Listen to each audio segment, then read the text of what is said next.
The story of Lewis Hamilton's season with Ferrari has been nothing short of a roller coaster, filled with unexpected challenges, compromises, and moments of reflection.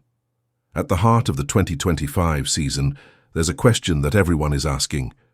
Can Hamilton, one of Formula One's greatest drivers, adapt to Ferrari's intricacies and continue to perform at the level we've come to expect from him? Or is this the season where Ferrari's struggles start to weigh too heavily on his remarkable career? The events leading to Hamilton's struggles began at the Shanghai Grand Prix, where, despite what seemed like a relatively solid performance, disaster struck in the most unexpected of ways. A technical issue with the car, specifically the skid block underneath his SF25, wore down past the legal limit, and Hamilton was disqualified from the final results.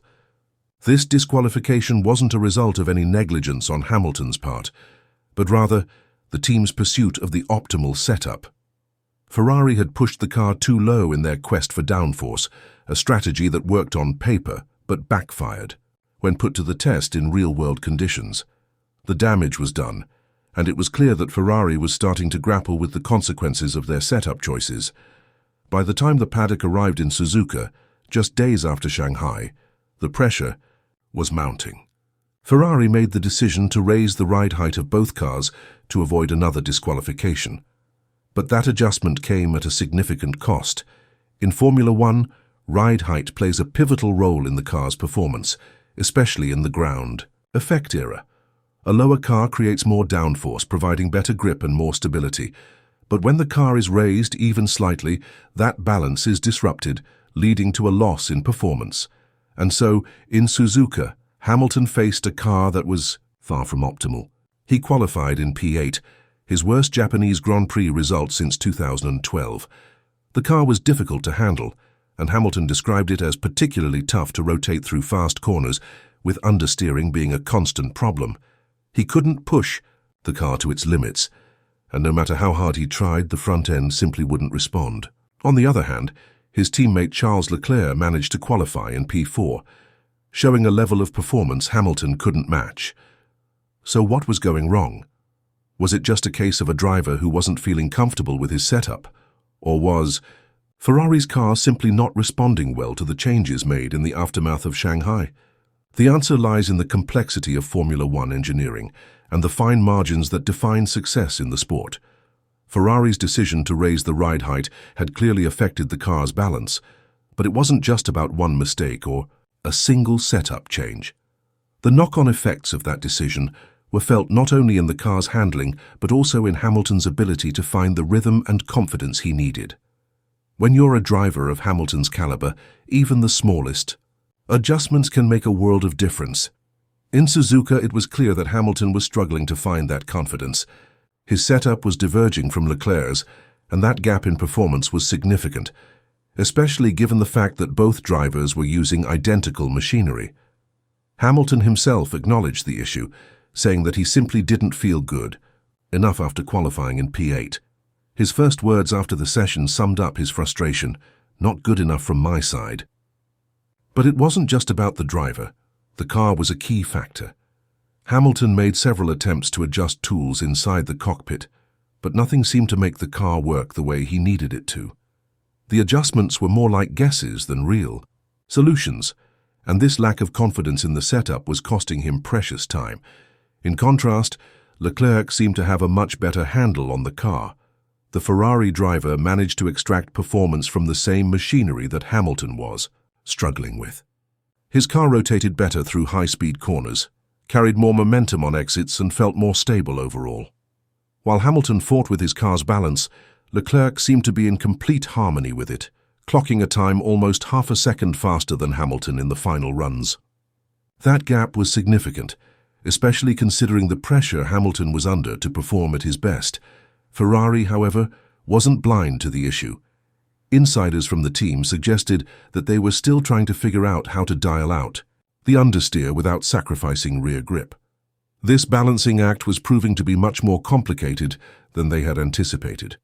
Ferrari engineers were working tirelessly to understand how to find the perfect balance between performance and safety, but it was clear that they still had some learning to do. Hamilton, on the other hand, wasn't giving up. Despite the struggles, he remained optimistic about the progress he was making with the team.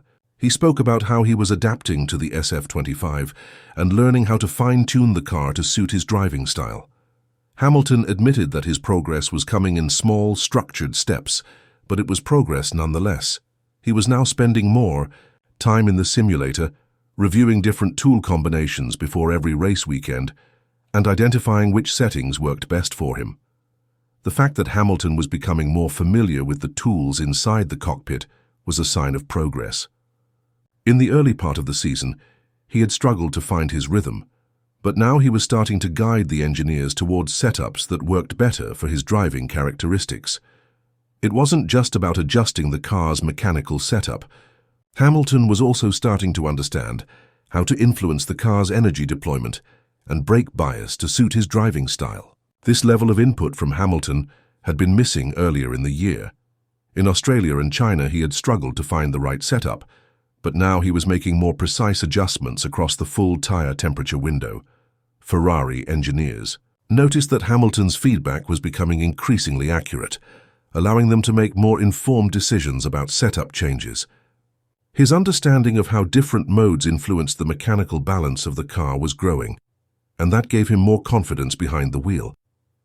Despite these improvements, the question remains, can Hamilton continue to improve, or is he already running out of time?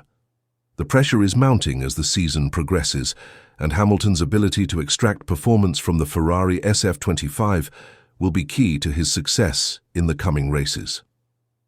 Ferrari has made changes to help Hamilton perform better, but it's clear that the team is still learning how to optimize the car for his driving style. One area where Hamilton may find an advantage is in wet weather conditions.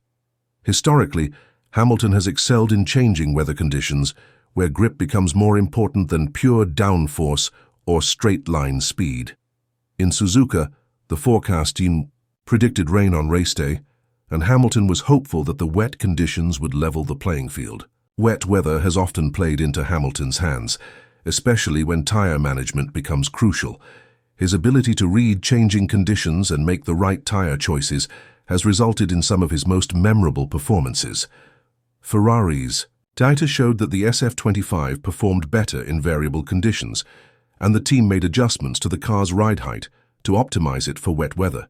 Hamilton, in particular, was known for his ability to adjust to wet conditions and was hoping for rain to improve his chances. With his experience in driving through the rain and his strategic flexibility, Hamilton was a real threat whenever the weather turned unpredictable. As the race weekend progressed, Ferrari continued to tweak the car to improve Hamilton's performance. They made updates to the car's wet weather settings and focused on ensuring that Hamilton could push the car harder through sectors where grip typically fell off. These changes were designed to help Hamilton find more performance in the challenging conditions, and his preference for wet races could be the key to turning his fortunes around. Ultimately, the question remains whether these adjustments will be enough to overcome the challenges Hamilton is facing with Ferrari. With each race, Hamilton is getting more familiar with the car, and his confidence is growing. But the pressure is building, and time is running out for him to make the most of the SF25. As the season progresses, Hamilton's ability to adapt and find performance will be crucial in determining whether Ferrari can deliver a competitive car for him to work with. Ferrari's future in Formula One depends on their ability to find that elusive balance between performance and reliability. Hamilton's journey with the team is far from over, but it's clear that the road ahead will be filled with more twists and turns.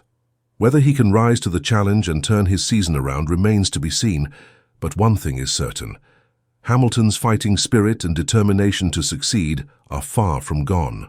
The question now is whether Ferrari can provide him with the tools he needs to continue his legendary career. Only time will tell. Only time will tell. But that adjustment came at a significant cost. In Formula One, ride height plays a pivotal role in the car's performance, especially in the ground effect era. A lower car creates more downforce, providing better grip and more stability. But when the car is raised even slightly, that balance is disrupted, leading to a loss in performance. And so in Suzuka, Hamilton faced a car that was far from optimal. He qualified in P8, his worst Japanese Grand Prix result since 2012. The car was difficult to handle, and Hamilton described it as particularly tough to rotate through fast corners, with understeering being a constant problem. He couldn't push the car to its limits, and no matter how hard he tried, the front end simply wouldn't respond. On the other hand, his teammate Charles Leclerc managed to qualify in P4, showing a level of performance Hamilton couldn't match. So what was going wrong?